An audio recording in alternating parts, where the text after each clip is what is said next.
Hello, it's Romanosky from Calgary, Canada. I'm shooting from the Lugnuts facility. And the car we have before us is, of course, a Jaguar E-Type. In this case, a 1970 Series 2. So this vehicle is for sale. It will be auctioned online. And this video is a preview of the vehicle. So as is my custom, we'll do a long, thorough video going over a little bit of the history of the Jaguar E-Type, the Series 2, about this car. We'll try to go through over every square inch of the car, exterior, interior, and underneath. We'll do a cold start video. We'll do a driving video. My videos on cars are generally about an hour. And the objective is to impart the greatest amount of confidence for an online buyer who might be considering sending a large chunk of money to somebody they don't know for a car they haven't seen, and perhaps in a different country or even continent. So I'm not doing these videos for likes. And I refuse to do short videos because it takes an hour to go through the car. So we'll start this video off describing exactly what we have here with the VIN, the car number, engine number, etc. So we'll come around here.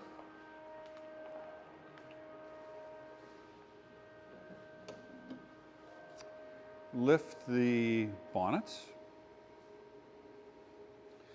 and we'll have a look at the manufacturer's plate that's here, and we can zero in on that. And we have the car number or VIN 1R 12,419, so 1R 12419, and we have the engine number of 7R 103 48-9.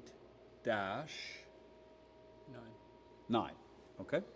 Gearbox number KE1620, and the body number 4R6959.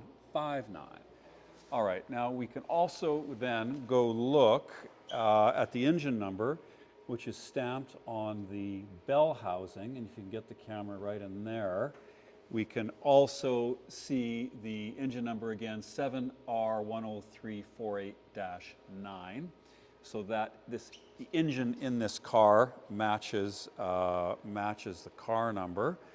And we also have a VIN plate here, which we can look at, and that again shows the VIN of 1R12419. Also shows a build date of February 1970. Okay, so if I go into my Jaguar, original Jaguar book, I have a series of these books for just about, well, maybe 15 of them or so, for a lot of the popular post-war European cars. And they're a very good guide to originality, production numbers, colors, etc. So if I go into, well, first of all, if I go into the section on the Series 2 4.2 liter, the car before me matches the ones in the pictures pretty closely. The only deviation from stock or non-original components to this car that I can determine are the carburetors. We'll see that over here. And these are, of course, triple SUs, which would be the European spec for this car. But in North America, because of emission regulations, this car would have been originally fitted with twin Strombergs. And these carbs, they're D12.6 is the correct triple SU for an E-Type, to the best of my knowledge. Looking around the car, we'll do this in more detail later, but I don't see any part of this car, excepting maybe some of the fasteners underneath the car that would be not original or incorrect for a Series 2 Jaguar E-Type. Okay, so they made the E-Type from 1961 all the way up to 1974. I think a few were delivered in 1975. We have the Series 1 3.8, the Series 1 4.2, we have the Series 1.5 4.2, the Series 2, also a 4.2, and then after the Series 2, we got the V12 engine and became a Series 3 with a 5.3 liter V12. Okay. The easiest way to tell a Series 2 is that it has uncovered headlights, and the rear lights are also changed; they're larger. And this is to meet safety and regulatory regulations in different markets. Also, the bonnet, the aperture for the bonnet's a little bit larger, and it has twin electric cooling fans. Now, when they went to the Series 3 E-Type, they used the longer wheelbase of the 2.2, and it's a wider car as well. And so a Series 3 E-Type with a V12 is considerably bigger. It's wider because it has wheel arches, and the wheelbase is longer, and the cockpit is longer. Okay, so this is the final version of the 6-cylinder Jaguar E-Type with the short wheelbase and narrow body. Okay, and as near as I can tell, the production numbers, this one's 12,412, and I'm not sure exactly when Series 2 ended, but not long after that. So this is built in February 1970, but it wasn't long after that before they started making the V12 cars. And I've got, in April 1970, I've got car numbers in the 12,956. And then it kind of ends in this book. So I will infer that the production sequence of this car, a Series 2 going to 12,419, they probably didn't make that many more Series 2 open two-seaters before they started the V12s. I'm guessing 14,000 maybe. So that would mean this car would have been probably one of the last 1,000 or 2,000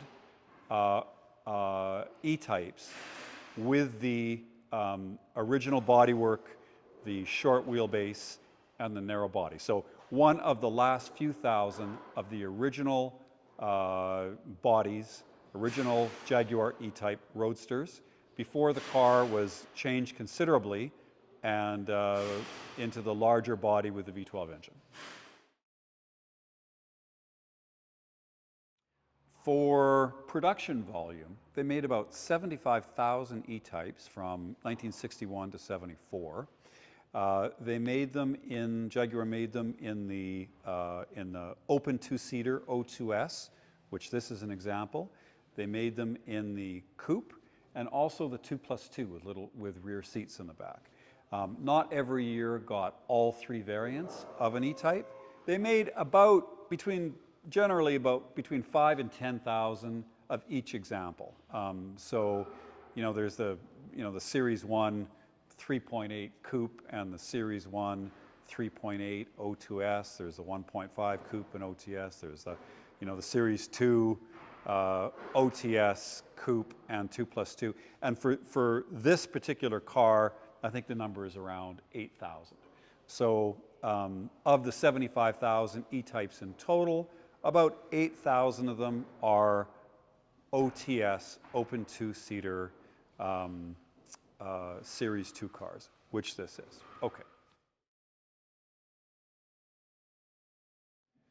So for this car, we don't know the early history of it. The story picks up in and around 2000, where it was restored at a Calgary British car restoration shop for a local oil executive. The guy who restored it has now passed on, and the guy who commissioned it has also passed on. This car was bought as an estate sale when the owner died. He was a wealthy guy, and I recall that he left, I don't know, I want to say $5 or $6 million to the local SAIT, the Southern Alberta Institute of Technology. So, you know, a wealthy guy, wealthy oil guy, and he commissioned this restoration as a ground-up restoration, and I think the bill on it was $170,000 in around the early 2000s.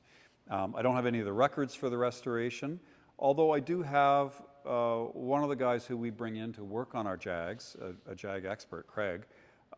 He remembers the car in that shop at that time. So I do have a first-hand account of it being restored in that shop, and I did know the owner, although not that well. I sold him a couple cars. But that's where the story picks up, and I guess really all we have for documentation is really the the car itself. But that's the history that we know about. I don't know where the car came from. The BMIHT certificate is on order, although I don't have that. I don't think, according to this book, I don't think this is the original color. Let me just check the colors of a 4.2 here. Okay, so let me just check the colors here. According to my book, these were the colors in 70 and 71. And this car has I believe, the period Jaguar color of opalescent silver blue that it wouldn't have been born with in 1970, but it would have been a factory color just a few years prior. And I mean, you can see why somebody would paint it that color. This is one of the prettiest Jaguar colors for an E-Type, at least in my opinion. The best of my knowledge, it was restored somewhere between 2000 and 2005. The speedometer, we can see that, shows I think about 200 miles, which would have been, of course, from the restoration. That's consistent with what the current owner tells me. The car was just finished. Sadly, I don't think that the guy who commissioned it ever really got to drive it before he died, and then it sold it in a estate sale, and it really hasn't been driven since. The current owner of the car, I think he must be well over 6 feet. He just doesn't fit in it very well. Anyway, so it hasn't really been driven. It's more or less as it was finished, maybe 15, 20 years ago. Okay, it hasn't really been driven since. Overall, I think you can see in the photographs and in the video, it's a very pretty car. It's a complete nut and bolt restoration. Everything was taken apart right to the monocoque and built back up. We can see photographs underneath and video underneath the car, which leave no doubt that it was a nut and bolt restoration. Okay. The objective was not to be a 100-point winner at the JCNA. I can see that I believe some of the fasteners underneath the car are, modern fasteners. Knowing the owner, what I know of the owner, he wasn't really a car show kind of guy. He just wanted an E-Type to drive. So the restoration isn't a 100-point car, but it's not far off. Okay. So we can start with looking at all the panel gaps in this car, and we'll start with the bonnet because that's kind of the most important. So the hardest to fit, and it's actually pretty good. So let's look at some of these gaps, and they're pretty good. So this main gap here on the trailing edge of the bonnet all looks good, and then we've got a reasonably consistent gap on the bottom, and it's pretty good actually. For the door, you know, what happens is often on E-types and Heelys, we see, you know, the door fit at the top, but then not at the bottom. Or to make the door close, then we've got a whole bunch of scuffing around the door closure mechanism. Or we've got weather stripping that's not seated and fitted properly and the door doesn't close properly. All of those issues. The doors are actually really hard. So we've got a decent, uniform, relatively uniform panel gap. I guess we got a little bit of weather stripping over there. And it's not bad. I mean, it's not perfect. I mean, this gap is, you know, a little bit wider than that one. Can we zero in on that? But it's not too bad either. And what I think is the most important is that the door, you know, sits flush along the body, and that, you know, it's not popped out at the bottom and so on. What happens, I'm not an E-type restoration expert, but what happens with these cars, Heelys and E-types and so on, is that the car is disassembled, the engine's taken out, and all of the rust is fixed and new metal's let in wherever it needs to be let in, etc. And then all the body is fitted and all the panel gaps are sorted out. Then it's painted. After it's painted, then you put the 700-pound engine and gearbox in it, and it flexes. And it flexes the body, and now all the body gaps aren't uniform anymore. But you've already painted the car, and you're not going to start over. And so that's why a lot of these restorations, particularly the amateur restorations or restorations from people who aren't familiar with doing this particular car, get to that point. And if you go to a car show and you see a row of E-types or a row of Heelys, you know, you see all kinds of bodywork, major bodywork problems, but with perfect paint, okay? And that's why. So the people that are experienced with restoring these cars will either put the engine back in the car whilst they do all the body work and paint, okay? And then take it out and paint. It means you have to disassemble the car, then put the engine back in the car, then do the body work, then take the engine out of the car, then paint it, then put it back in again. So it's a lot more work, but that's the only way to get the correct door gaps. This one is pretty good. Not perfect, but pretty good. Let's go over here. So if we get a look at the inside of the bonnet, you know, we can see that it's made up of, you know, maybe 10 pieces or so. We can also see these joins where, you know, where the sides of the bonnet are then attached to the top. Now, rust gets in here in the middle. So the only way to, you know, restore the car properly is to disassemble the bonnet into all the different pieces, taking out, you know, all of these fasteners. But when you do that, the metal has its own memory, and it doesn't really want to go back together exactly the same way as it was. So you might have had a car with perfect original shut lines and no accident damage, and all you did is you took it apart and painted it, but now you put it back together and it's not the same. There's all kinds of different adjustments and little tweaking that can be done.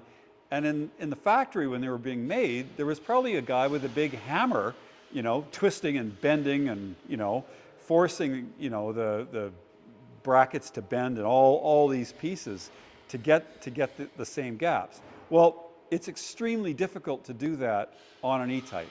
And you need to have, I would say, a lot of expertise and almost infinite patience to get it perfect, okay? And almost none are perfect, which means there's a big difference between, like I said, the 100-point cars and the cars that are, 95 points or whatever, okay? So that is, but having this disassembled, all the rust taken out, and then put back together with new fasteners to make sure none of the rust is going to bubble up is more important, in my opinion, than trying to maintain the original shut lines. Okay, so that explained. That is why you'll get, so we see this fit here. Let's just do it up first. Okay, so we can see this gap here is, quite wide compared to the one on the other side, and this gap is okay. So you wind up putting these bonnets back together, doing the best you can, identifying the key shut lines that are the most important, and then usually there's like something that needs to give if everything else is going to fit. And it looks like in this case, this piece right here was the one that needed to give. So this piece, this gap here is quite a bit wider than the one on the other side. However, it's also the least visible. And when you look at the car from the side, what you really notice is this transverse gap here. And that one is perfect. Okay. So overall, it's pretty good, although it's not perfect. And then we can look at this door, and we also see decent shut lines. I mean, we can see a little bit of prep mark here. You can focus on this here. Where there's some filing that's gone on with that radius. It's not quite perfect. The door does sit flush, and again, this I think is the main thing, is the door sits flush with the sill on the fender, and that's the one I think that really sticks out to me, at least, as really noticeable, is when the bottom of the door doesn't. And also, when we close the door closes really nice, and there's no scuffing. We can shoot at this here. And we don't see any, scuffing marks on the clasp mechanism, so we know the door is fitting in the well properly. Okay, so we have the filler cap, and again the gap here are good. We can zero in on this here. It's a little bit higher on this side. I think you can see it's a little bit high there, but not too bad. And for the trunk, the gap is, reasonable all around. And I guess it's a little bit high on the sides here, but not too bad. So we had a Series 3 Jag here that we restored. The body had never been touched, and it was never rusted. And the gaps weren't perfect on it either. So even from the factory, they weren't perfect. So this car presents very well. It's very pretty. There's nothing about the fit of the bonnet doors or trunk which stands out as being a flaw. It all looks pretty good. It's all probably not that far off what it was when it was originally built. There was, if you watch videos on any of the British car factories from that era, there's a lot of cajoling, let's say, of the panels and hammering them, and different shims that are put in and so on. And the machinery and the tooling wasn't that precise. Rolls-Royce, it was terrible. They had to use tons of lead to get anything to fit properly. So the standards now for panel fit on a new car are much different than they were in the 1970s. This isn't that much different than what it would have been when it was new. We had a Series 3 E-Type where nothing had ever been done to it in the shop recently that we restored, and the panel gaps on that weren't great either. Okay, so this presents well, shows well. There's nothing in the fit of the bonnet, the doors, or the trunk which would stand out. as being a flaw. Yet, if you get really close and you look at one side versus the other, and or you get a gap measurement tool or whatever, it's not perfect, and it would be a little ways off what a 100-point JCNA car is. Okay. Okay. Gaps. If we look at the paint, it's very good. I think under the closest examination with a perfectly clean car in the fluorescent light, which shows everything, if I get the light just right, I might see just the odd imperfection in the paint, okay? But overall, the paint looks basically perfect. We don't see any orange peel. Like I said, no obvious prep marks or sanding marks under the paint. I don't see any scratches or dents or any other flaws. It's picked up a couple little chips, so I can point those out to you now.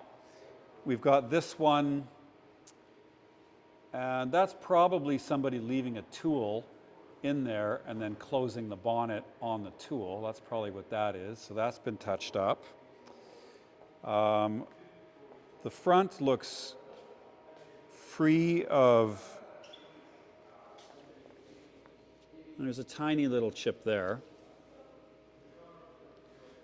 That's just bugs. That's just polish.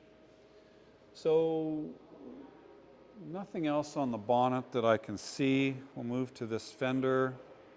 I don't see any other chips or scratches.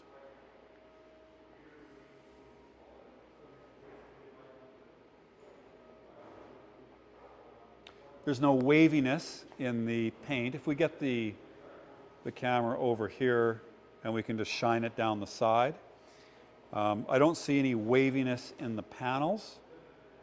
And I don't see any other, there's one here too.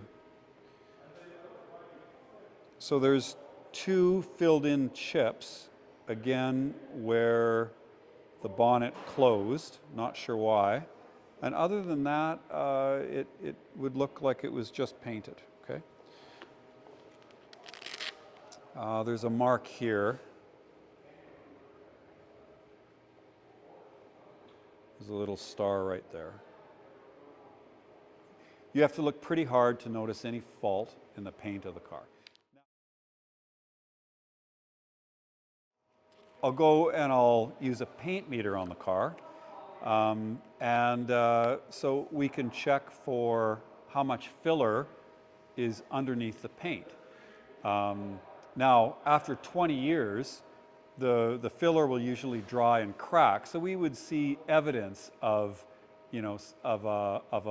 bodywork that has relied on too thick a coat of filler instead of properly repairing the metal.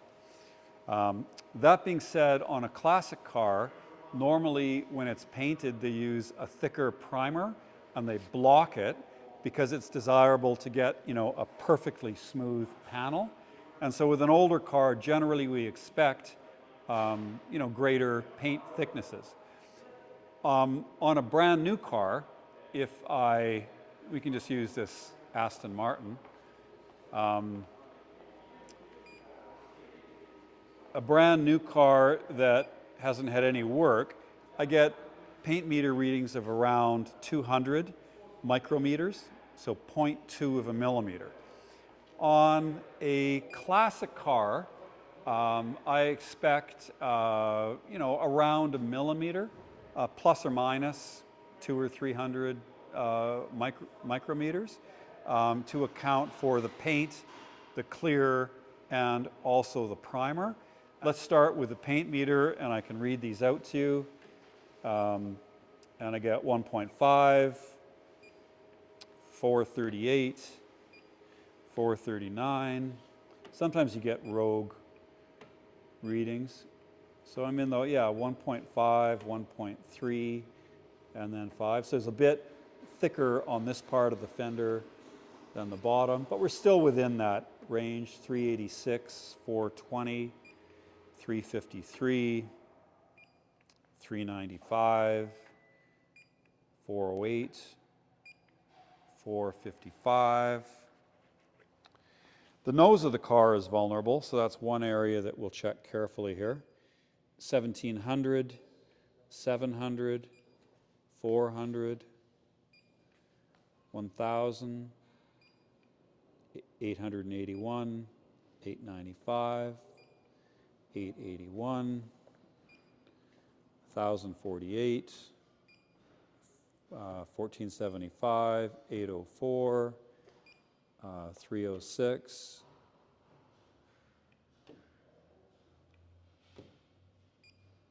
128,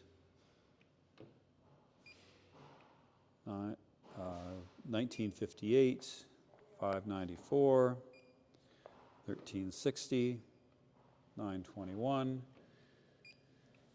1900, 625, 749, 1049.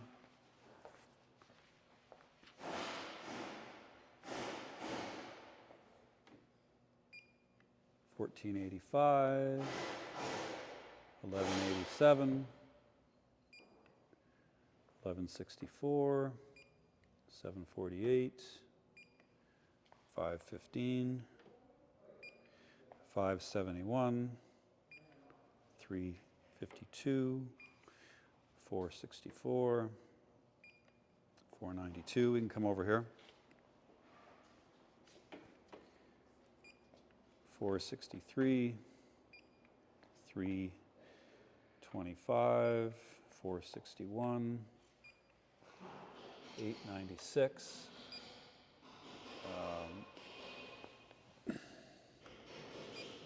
217,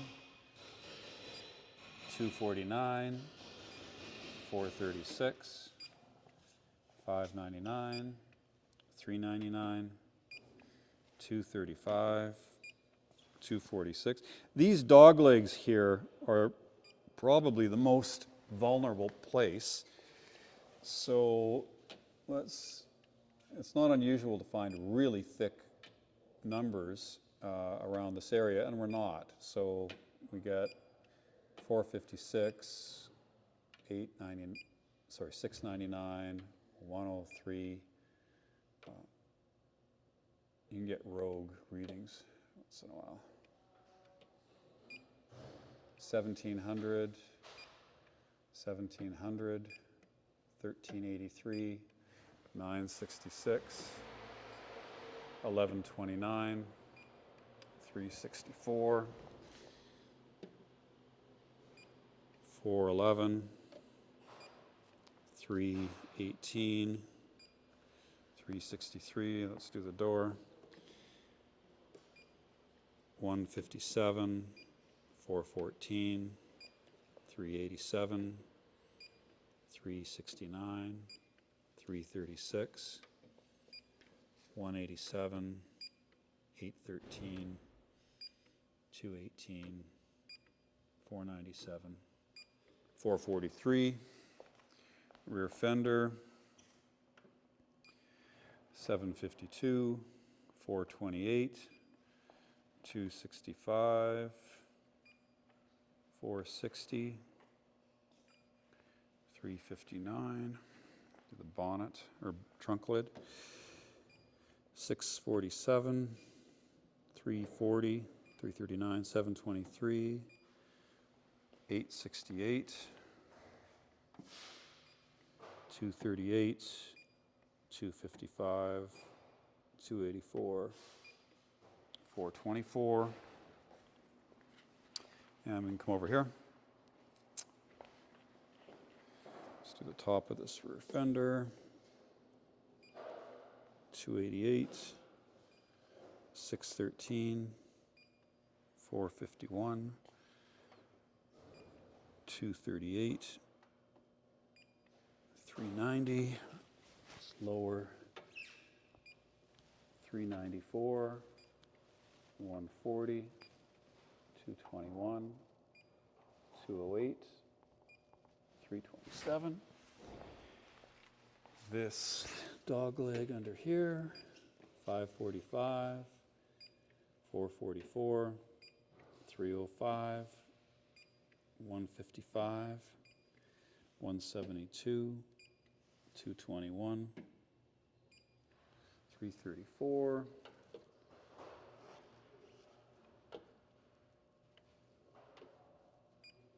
1700,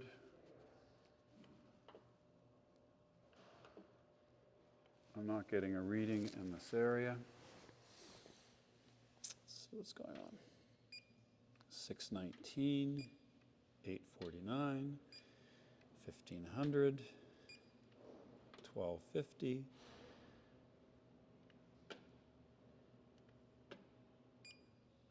1472,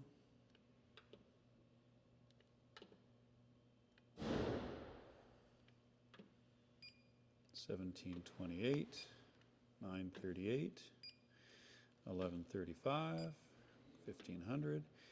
There appears to be a dent in this area where it's not picking up anything. 1250, not very big.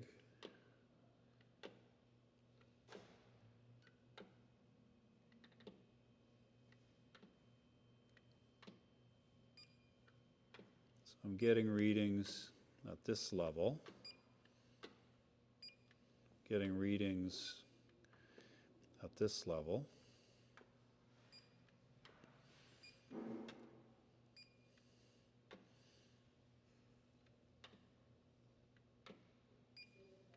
So there's a patch in here that has probably more than 2 mils of filler.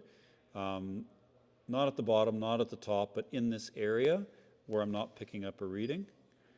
Oh, there's 497 there. Okay, so there's a spot in there with some filler in it. Let's go on the bottom. I guess we did this. 844, 931, 341, 208, 246. Okay, let's go to the door. 216, 410, 244, 248, 329, 464. Okay, so what does this tell me? Well, we've had some cars in that have been $1 million cars with $50,000 perfect paint jobs. And what I've seen on those cars is not unlike this. Paint depth in and around the 500 to 1500 micrometers, so 0.5 millimeter to 1.5 millimeters. And the cars are beautiful, and they're show winners, and they're $1 million cars. So I think when you take a 60s car or 70s car and you give it a body restoration, and you want perfectly smooth panels and so on, you use a relatively thick primer, and you skim it with filler, and you block sand it, and that gives you, a thicker paint depth than you get on a new car. So going through, every little bit of the car, I don't have photographs of it being refinished, but I'm going through every bit of the paint on this car, every square inch of the body panels, and there's only one little part right about there where I see thickness that might be more than 2 millimeters. We have a few areas that are about 1.7 mils, and generally it's in the 400-500 range. Interestingly, the parts of the car that are most susceptible to rust, the bottom 6 inches, are mostly in the 2s and the 3s, and that would lead me to believe that that's new metal, and that would be consistent with most Jaguar E-Type restorations that have had work done to the lower sills, because that's where they go first. So I interpret that as being this car was taken down to bare metal, and there was some rust repair and new metal let in on the lower sills, and then the rest of it was refinished. That's why we have paint meter readings that are lower on the lower, less paint depth on the lower extremities of the car than the upper extremities, okay? So I think that is a good result and one that should impart some confidence. You know, what you don't want to see is just huge variations in parts of a car that just don't get picked up on the meter, and then that'll indicate some really poor repair work, okay? So this is reasonably consistent for what it is. Again, it's not the same as a new car, but we've got more or less consistent paint depth. We have a beautiful finish. We have no orange peel. The paint is, 20 years old. There's no signs of it cracking. There are only a few chips on the trailing edge of the bonnet. In other words, it looks like, when it's, freshly, otherwise it looks like a freshly restored car. Okay, so let's go over glass, chrome, and rubber, all of which is excellent. We can start with the headlights. They're the correct Lucas headlights. We can see the chrome trim around the headlamps is all correctly fitted. And these bits are pretty fussy. It's actually kind of hard to get it to look like this. And, that is nicely done. We have the bumper, which the chrome is excellent, and the weather strip looks like it's all correctly fitted. There's no oxidation on the chrome or pitting on the chrome. The badge looks good. Oh, there's another stone chip there. The bumper overriders are in place. The rubber buffer, it looks like it's correctly fitted. The fog lights the plastic is uncracked and unfaded. Looks good. We can get the other fog light there too. We can see the inside of the bonnet is nicely finished. Again, this headlight is the correct Lucas one. The trim is bright and free of oxidation and pitting, and it all looks properly fitted. And the chrome separation strip between the parts of the bonnet look good as well, all well fitted. We can get that little stamp on the mirror. I know people like to see stamps on the mirror. Original to the car. Weather strip looks nicely fitted. The wiper arms are, the correct metal finish, not black. They have the washer nozzles, which again look new. And we can see, I guess there's a tiny little chip in the windshield right there. The correct rear view mirror. Again, all the chrome is nice. Door handles, the upper door chrome trim is all in beautiful shape. Weather stripping all looks good. The boot cover looks like it, I'm sure it hasn't really been used. The tires are a little bit, they would date to when the car was restored 15 years ago or so, and the tires are a little small for the car. It should actually have a little bit taller sidewall. So that is one item that you might want to think about. That's a 185/65, and I think they should be 185/70s, not 65s. But these tires are pretty hard to get. You can get remanufactured. Michelin. We put Michelin XWXs on our Series 3, but there's Pirelli CN36s. There's a few other new manufacture old tires that would probably suit the car. The badging on the rear looks good. Rear bumper looks good. Again, no oxidation, no pitting. All the stuff's new, of course. Reverse lights and rear taillights. The exhaust is stainless. It would have had a mild steel exhaust new, but it's stainless now. Bumper is excellent. The wires are all excellent. And again, the chrome on the upper door piece, the door handle, and the mirrors looks excellent. The trim on the windscreen, we can get this. And it's a little bit fussy. There's a lot of pieces here, but everything looks to fit properly. And the weather stripping is tough. It's tough to make that perfect. And it looks like they did a pretty good job when they got all the chrome trimmed out. So overall, nothing, I don't think anything to reasonably fault when it comes to the bright work, the rubber seals, the badging, and the chrome trim, bumpers, headlights, windscreen, door trim, etc. All looks excellent. Inside the car, again, I would say there is not much to reasonably fault. Clearly we have new instruments with the mileage zeroed out. All of the switches look excellent. It has the original radio, which is kind of rare. The correct radio for the car. All the trim, handbrake, ashtray, seat belts, seat adjustment, all looks good. The inner doors, no scuffing on the plates. Weather stripping is still in place. The padding for the seats looks like it's done correctly, so it would be new, like a new interior leather kit for the car.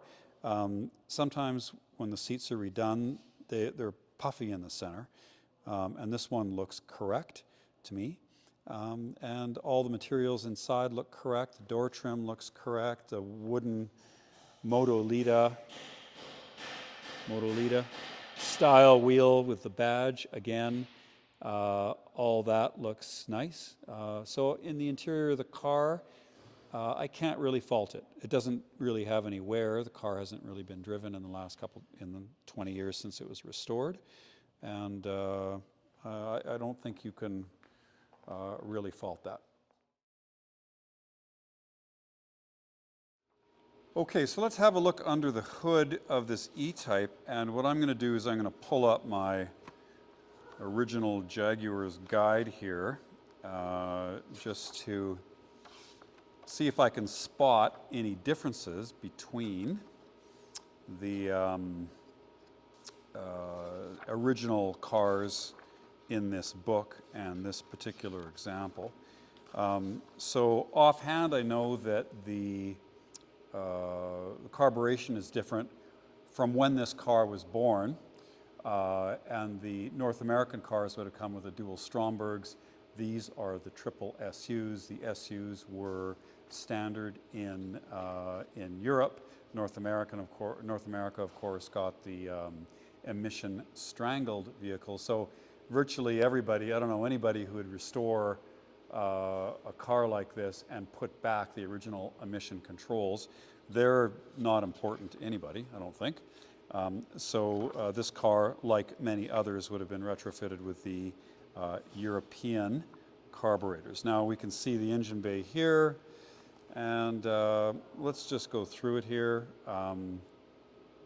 Obviously some of these are right-hand drive cars, which are going to have a different arrangement for the master cylinder, but let's just go through it. We've got the fuel filter, which is typical for these cars, and that is stock. The Lucas washer bottle.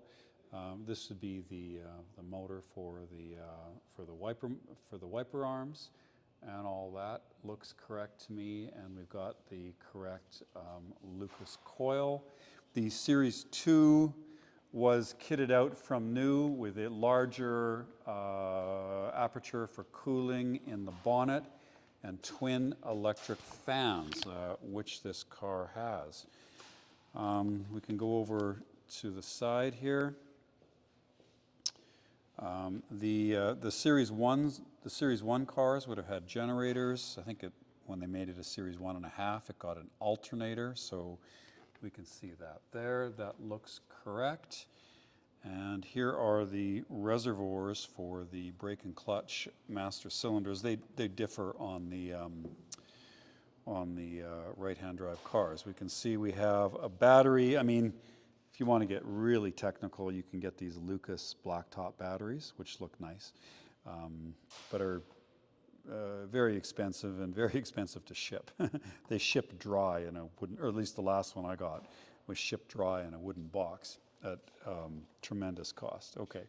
The Series 1s were positive earth. I think, again, when they made it a Series 1.5, it got negative earth, and we can see the correct decal for that.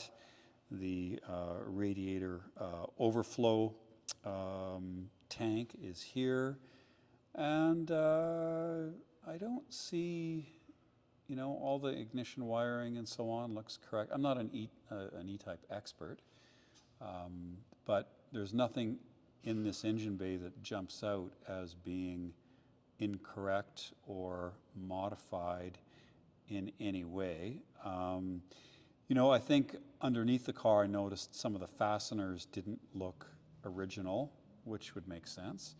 And there's a few things here I'm not sure about that. That doesn't look that doesn't look stock to me. But we're talking about minor details of fasteners, nothing of any real significance. The car only has a few hundred kilometers on it since it was restored.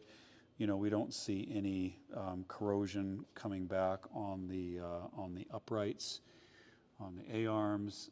The wiring harness is the correct cloth-covered loom. The wiring and so on, hoses, hose clamps, all look well done, well rooted, and professionally done. So I don't see anything that would stand out as non-original. There's no leaking from any of the brake lines. There's no binding of the brakes. I mean, the car is restored in the early 2000s. It hasn't really been driven that much in 15 or 20 years. The handbrake cable is not connected. It broke, and a new cable is supplied. It's a little bit of an awkward job to do it, and a little bit invasive because I think you have to drop the rear subframe on it. So we just left it. It hasn't been done, but the cable is there. I'd probably wait till I was doing something with the brakes before I installed it. I wouldn't drop the rear subframe just to do a handbrake cable, but the next owner may elect to do that. Okay, so I think that is underneath. Do you want to just get another shot, slow pan? A slow pan, just sort of trying to focus on each area of the engine. And that'll be that for the under bonnet. It looks all very nice.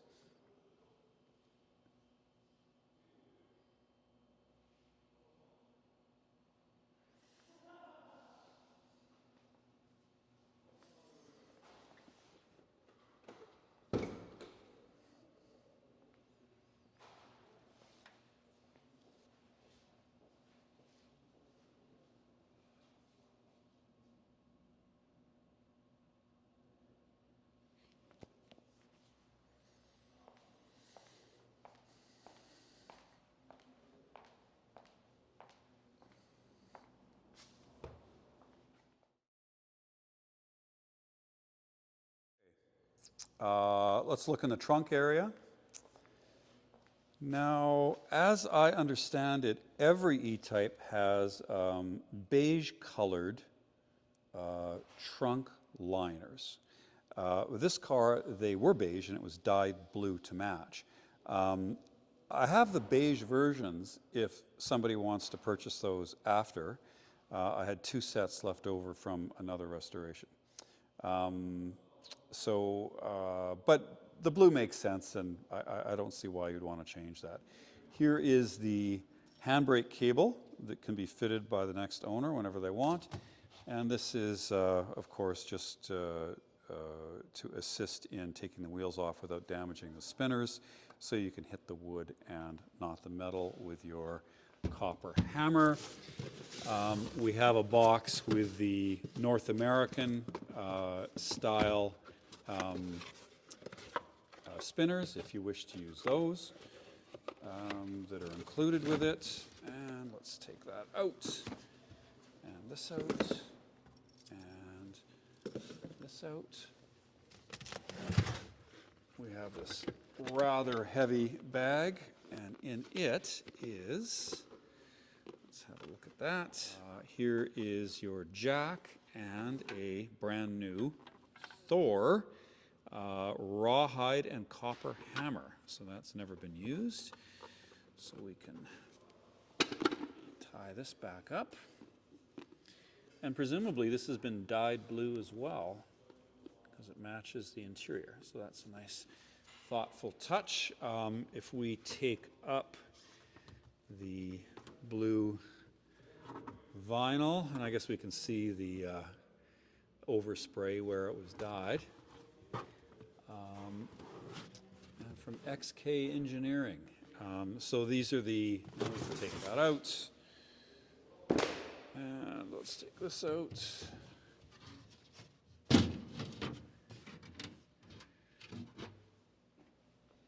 And we see that it did get 5 spare wheels, and that so we can also see there's no fuel leaks.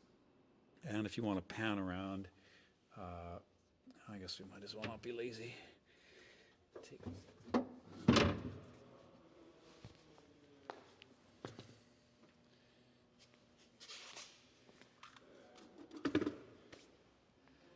And we can see that there is no corrosion evident in the spare tire well, and we can also see that the fuel tank, take that off, and that is a restored fuel tank. It looks like it has a new sender, and we can see it has all the correct hardware and so on, no leaks, and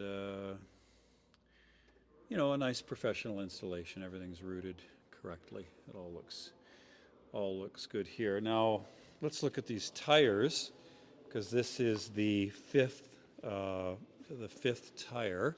So these were new when they restored the car 15 or 20 years ago.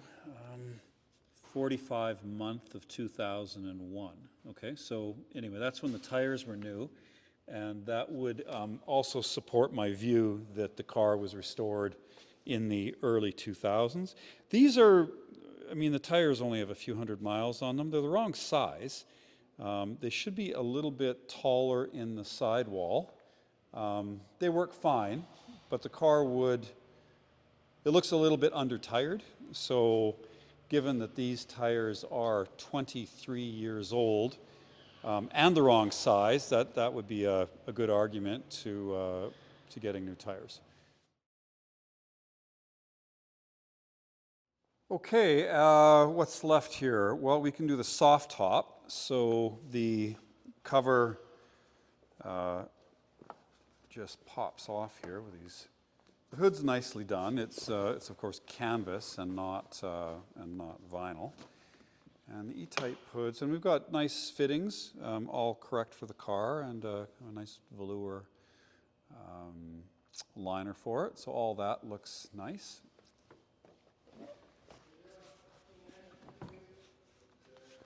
Okay, and the rear window's clear. I mean, you know, the top, so the top, I think, it probably has only been down a few times, and so there is no chafing with the plastic. The plastic isn't yellowed. There's no scuffs on it, and the canvas top is in new condition. Okay, so that's all fastened properly. Goes together nice. I know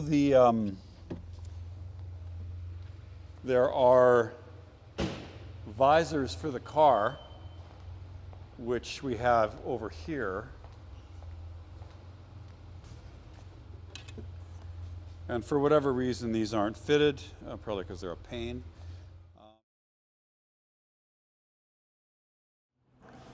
Okay, so let's have a look at the undercarriage of this Series 2 Jaguar E-Type Roadster.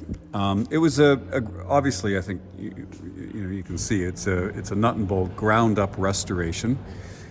We can see that, and it's covered very little mileage since, probably in the hundreds of miles.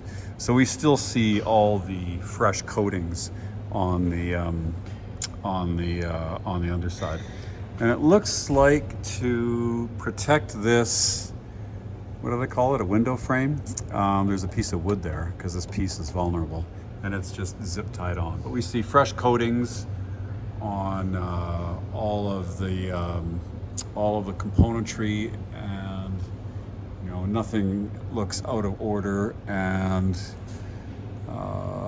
there's maybe on some of the pieces there's just a tiny little bit of surface rust that is starting to show, but we can see that every part was taken apart, all the bushings and so on were renewed, all the parts were replated, sandblasted, etc., as needed. And so there doesn't look to be anything out of order or out of the ordinary. Nothing seems to be loose.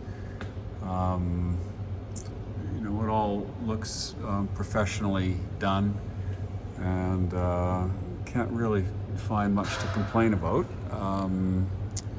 underneath here. I'm sure the Jaguar Series 2 experts can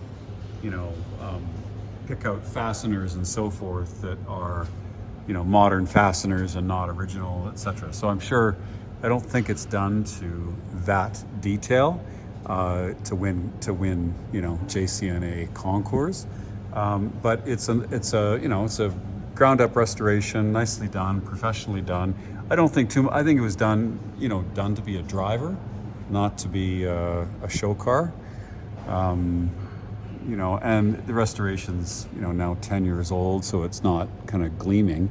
That being said, it has been driven a little bit, and what I've learned from restoring that Series 3 E-Type is, bolting all the shiny parts together, means, on an E-Type anyway, means you're about 3/4 done the job, because making everything work properly and fettling it and fine-tuning it and dealing with all the aftermarket parts that don't work, etc., is a huge job. So getting a car that's an older restoration, that's maybe a little bit seasoned, that's got some miles on it, also means probably that the bugs have been worked out of it. And a really fresh restoration, doesn't matter what it is, can have all kinds of problems and can take you a long time to sort out, and it can be really frustrating, especially if you've paid top dollar for a perfect car and then you find out that it doesn't work. Okay, so anyway, I don't see any damage or any evidence of poor repairs, to the front apron or the sills. There's no, cracking of filler or any other indications that the bodywork is done to a poor standard. The coatings on the fasteners are all still shiny. We see, what looks proper to me. Except you wouldn't have had. I think I'm not a Jaguar Series 2 expert, but I think some of the fasteners and so forth wouldn't be original, but you probably don't want them to be original if you have a driver anyway. So I don't see any waviness in the sills or prep marks in the paint indicating a lot of filler in the car. I don't see any bubbling in the rear arches, indicating that maybe paint was just painted over rust, and it's 10 years later you'll see it. It'll come back. So I don't see any areas there that look like they're hiding anything. It looks like it's all solid. It's all solid metal. There's no parts in it that look like it. There's lots of putty in it, and drain tubes are still intact, which is important. You know, there's nylock nuts where they need to be. You know, all the clips for the brake hoses are in place. Everything looks, you know, bent correctly, you know, for the pipes and so on. You know, the brakes aren't leaking.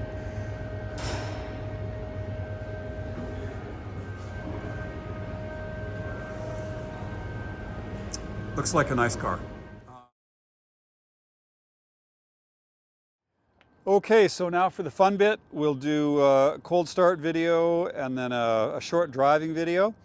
I'd like to get the car out in some nicer scenery. We're in an industrial area here. It's just trucks and potholes and so on. If I can manage that, I'll do it. But for the purposes of this video, we're just going to show you that the car starts. We'll look at temperatures, oil pressures, how it warms up, what kind of choke it needs. We'll just go up and down through the gears, verifying that it stops in a straight line. There's no noises from the suspension, all that kind of stuff. So we'll just get that out of the way. And then if I have time later, we'll do a nice cruising video. But let's get the mechanics out of the car out of the way. So I'll start it, and then Aidan can go show you what comes out of the tailpipe. And then we can put the mic close to the engine and listen to the valve train and so forth, and see what noises it's making. And then we'll look at in the cockpit and look at the temperatures and oil pressure and so on. So we'll get all that out of the way, and then we'll get going. So it's been inside for a week. I think it was started a few days ago. But anyway, the engine is stone cold.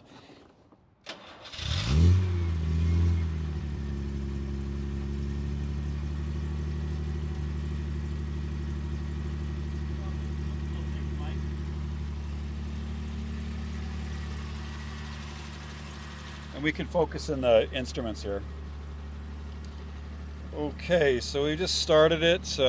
We've got, looks like 40 psi of oil pressure, and the water is still stone cold. We have half a tank of gas, and it is charging. We don't have any other lights in the interior. Okay, so we'll then settle the choke here. Okay, so let's have a look at the engine now.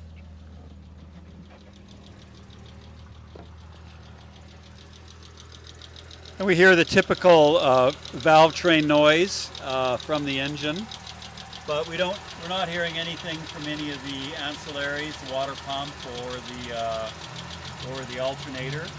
I'm not hearing any exhaust leaks. Let's go around the other side here. The idle's steady at about 700. I don't see any fuel leaks. And everything appears really nice. There's certainly no bottom end noises or knocking or anything worrisome. No squeaking from the belts up front. No water leaks. So it's behaving itself. So we'll let it slowly warm up, and then we'll take it for a drive. Okay, we're a couple of minutes into running. We can see we have a little bit of water temperature. Oil is still pegged close to 40. We're using a little bit of choke, but I think we can turn that off now. And does it still want some choke? There we go. That's a 750 RPM. That is where it should be. So the early types had the Moss gearbox. They had a flat floor, and the later E-types had a larger cockpit. So this car has the kind of, they scooped out a little bit of the floor for more leg room, and it has the 4-speed synchromesh gearbox instead of the early Moss gearbox. has a larger 4.2 liter engine, and the European carbs. The reason, I mean, most of the reason this is a Series 2 is just emission regulations or regulatory lighting and regulations and so forth. I mean, if there wasn't a US market where most of the E-types went, they wouldn't have changed anything. So it picks up cleanly, it's good torque. The gearbox is cold, but it shifts nice.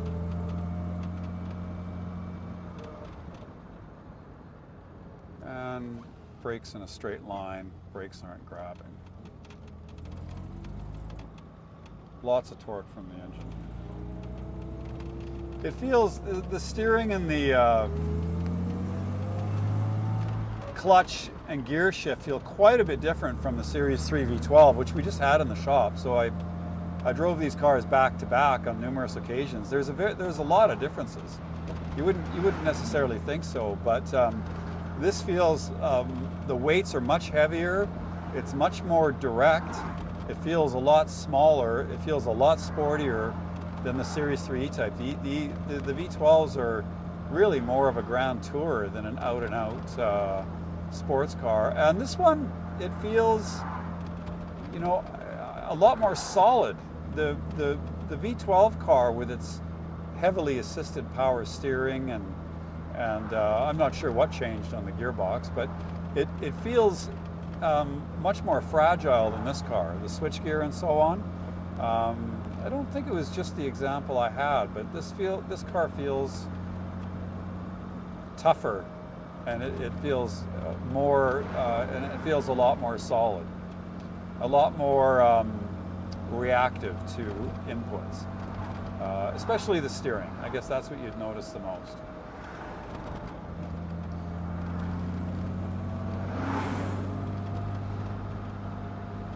Again, these aren't ideal driving roads for an E-Type. They are really rough. It does show up the compliance and the suspension. So which was actually really advanced for its day. You know, having the rear suspension on a subframe separated from the body by big rubber mounts. And independent rear suspension was quite a novelty in 1961 and even in 1970. Cars like the Maserati Ghibli and, you know, many Ferraris had live axles where this was independent. So in 61, not only was it beautiful, but it was also technically quite advanced over many much more expensive European cars. The whole suspension arrangement was taken and adapted for the XJ6 sedan, which was considered a benchmark in terms of handling and ride comfort when it came out in the early 70s. The E-Type was loosely based on the Le Mans winning C and D Jaguars, which won Le Mans 5 times in a row, you know, are you know, very similar cars. The D-Types had a live rear axle, so the E-Type was even more advanced than the D-Type racer of the mid-50s in having an independent rear suspension. But it was styled by Malcolm Sawyer, who was, so it is advanced aerodynamics, and like I said, a technically really interesting and advanced suspension. The traditional Jaguar XK twin cam engine. So, you know, a very advanced car for its day, and it still was in 1970, even though parts of the design go back to the 50s.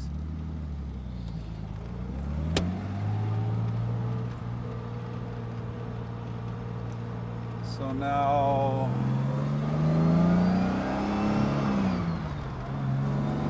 shift's really nice, really smooth gearbox, really smooth engine, and a fast car. Feels faster than the V12. A lot more, it feels like it has a lot more, well, I don't think it does have more low-end torque, but the torque for the weight ratio, I think, is probably more favorable. With the V12, you really have to wind it up to notice the performance. This actually feels faster.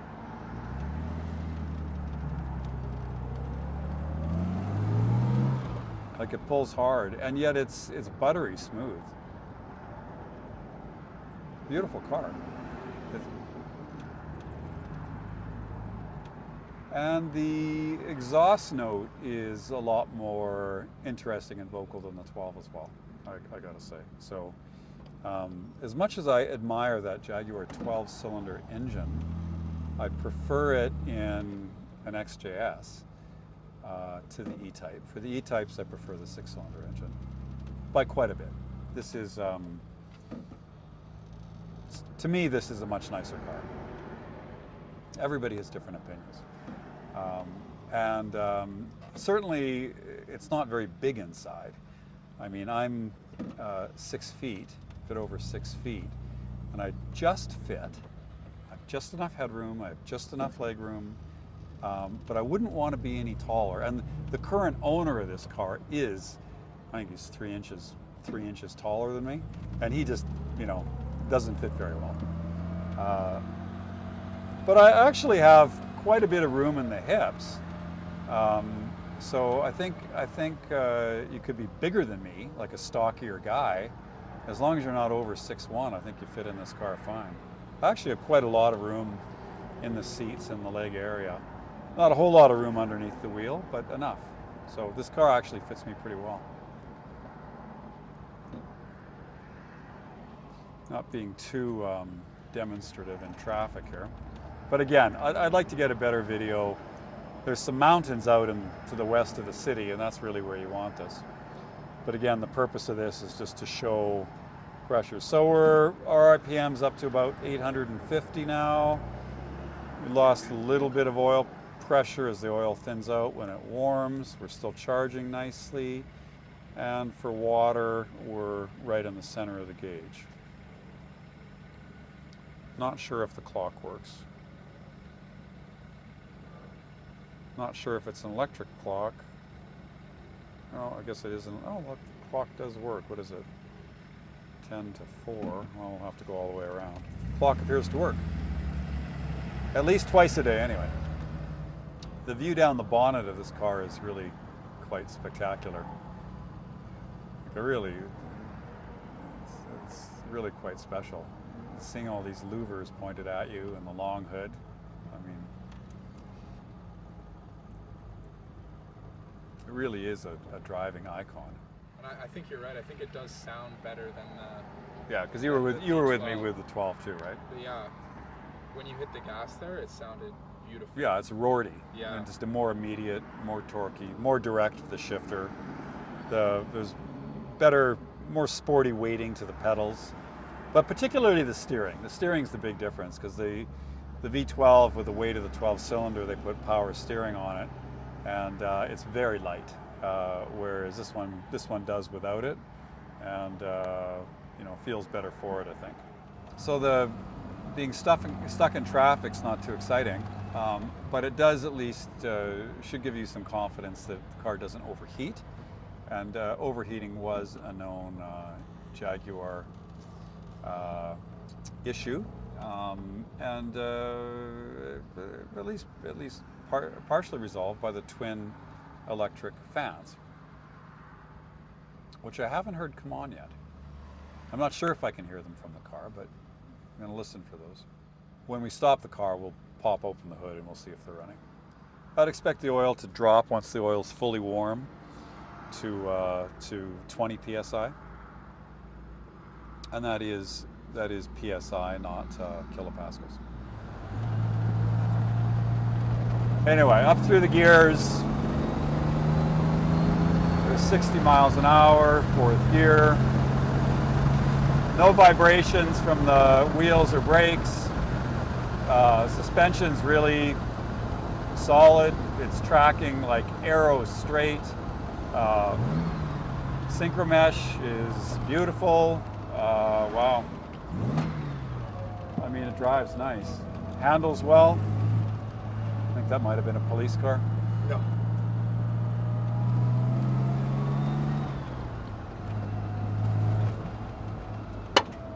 Ouch.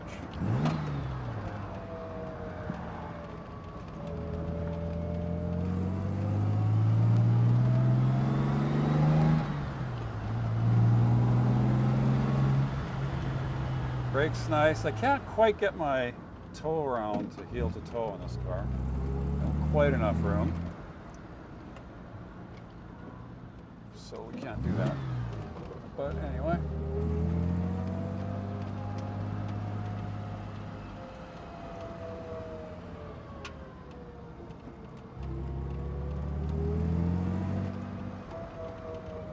Let's dip into this parking lot a little bit here.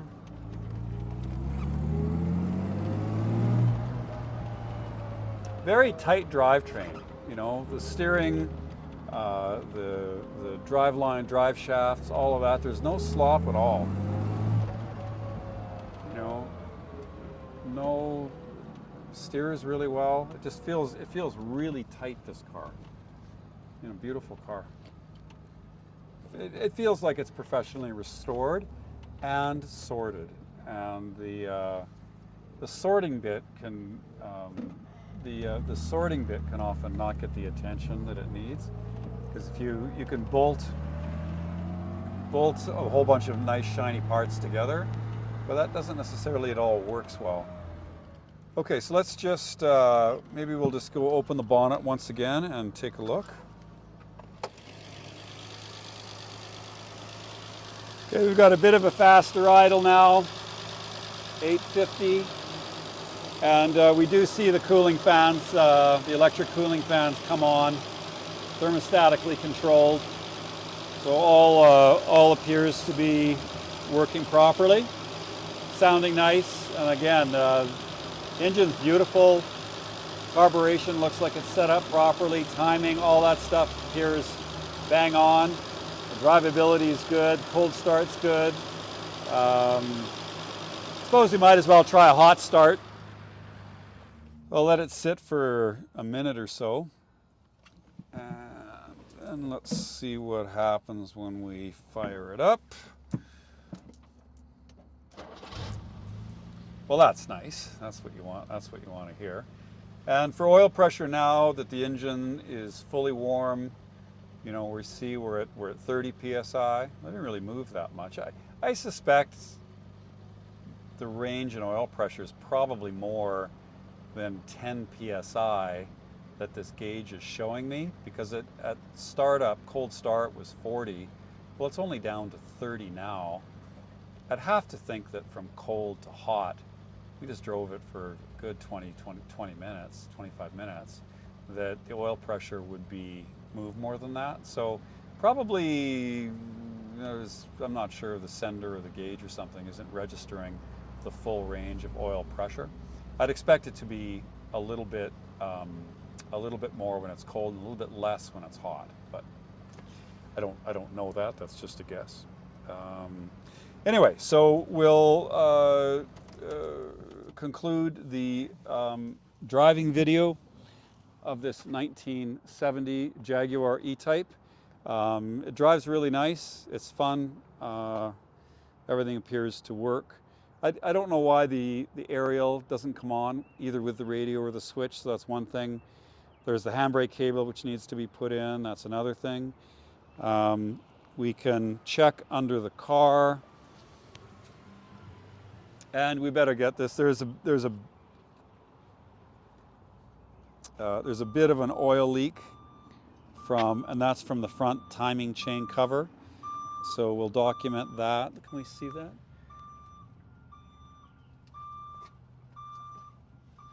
Yeah, we can see a little bit of oil on the side of the engine.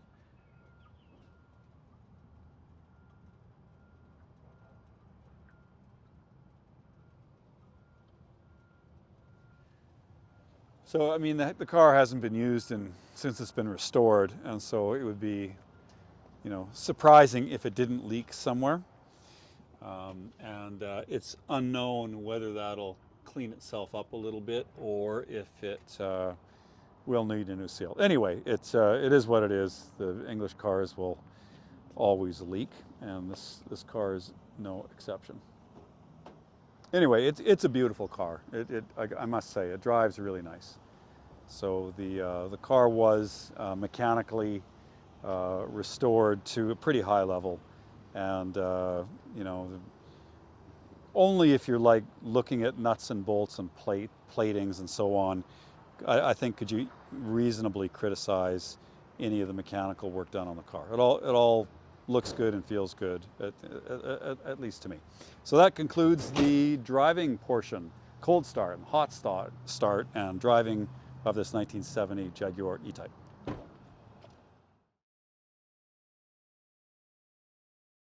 Okay, so let's do a summary on this 1970 Jaguar E-Type.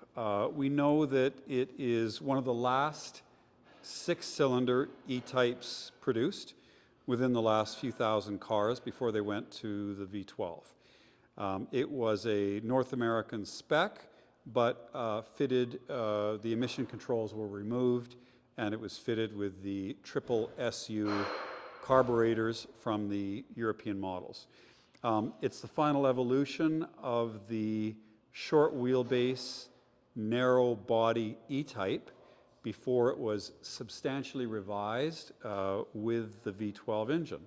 It has the benefit of the larger aperture for cooling and the twin electric cooling fans, and is a genuinely fast car, something around well over 200 horsepower, and you know, in period they were tested at 150 miles an hour. Okay.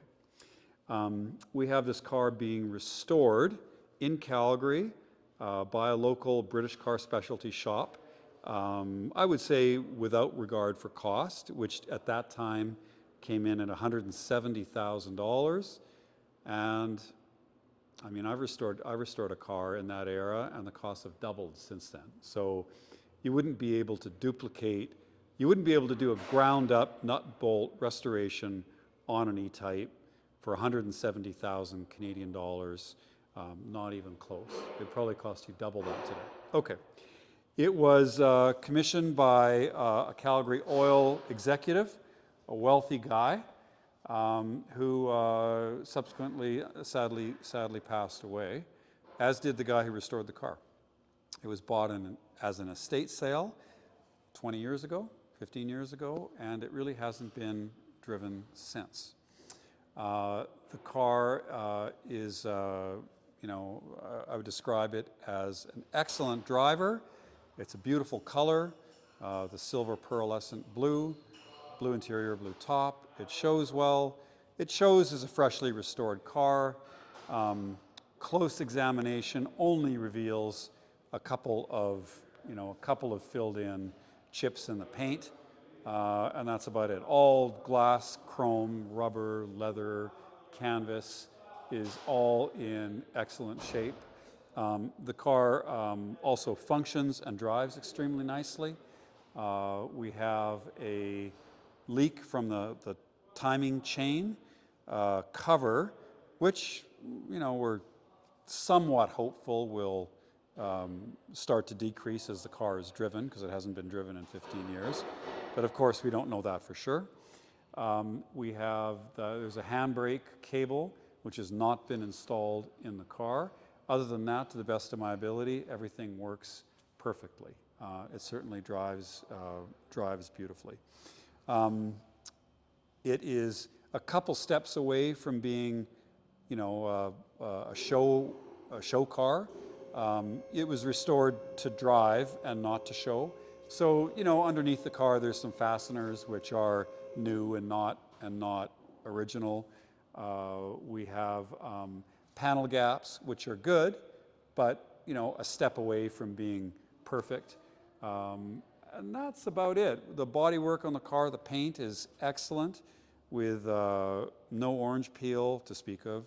And you'd have to look extremely carefully to find any prep marks under the paint. There's a couple of paint chips. The way the doors close, the bonnet opens and closes, the windows go up and down, the trunk goes up and down, all of that stuff fits well and functions perfectly. So this is, in summary, I think, an excellent driver quality or local car show, winner. Maybe not a JCNA 100-point car, but not that far off of it. Something that's all correct with no obvious modifications or alterations. We've got a car that was completely taken apart. All the metal work was done. The amount of filler in the body is very reasonable and consistent with other restored cars of this vintage. There's only one spot right behind the driver's door where there might be a little bit more filler, a couple millimeters, but otherwise the body shell in the car looks to have been done to a very good standard. Okay? It's a beautiful example. I mean, it presents well. The color is gorgeous. Combination of the colors is gorgeous. It drives well. It just feels really nice to drive. The way the clutch and the shifter and the steering and so on, it's a real pleasure to drive it, and it feels completely sorted. So if you're looking for a beautiful E-Type to purchase at what would have to be half of the cost today of restoring this car, where you don't expect it to win a JCNA National Concours and you don't care because you're just going to drive the car, then this car I think warrants some serious consideration. There's a couple little things to do to it, but I think it's ready to go. Anytime we've tried to start it, move it around, drive it, go for the road test, do the cold start, it's behaved perfectly, and it should give a lot of joy and happy memories to the next custodian of this E-Type, which is the final iteration of the original short wheelbase, narrow body, 6-cylinder car, 1970 Jaguar Series 2. So with that, Lromanosky, please like and subscribe, and please bid on this beautiful Jaguar.